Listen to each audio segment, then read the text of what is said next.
ఒక రాత్రి బబులోను రాజు ఒక కల కన్నాడు. ఆ కలలో ఒక పెద్ద విగ్రహం కనిపించింది.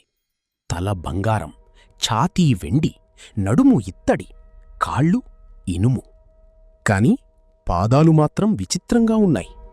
ఇనుము మరియు మట్టి కలిగినదయుండెను.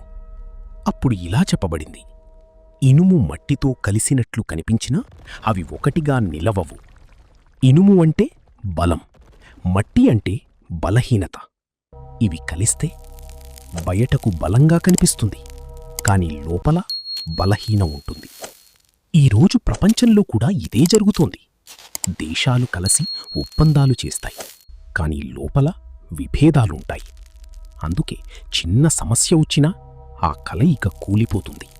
కుటుంబ వ్యవస్థయైనా, ఆత్మీయ సంస్థయైనా చిన్న చిన్న విషయానికి చీలికలు ఏర్పడటానికి కారణం ఇనుము మట్టి దర్శన సారాంశమే.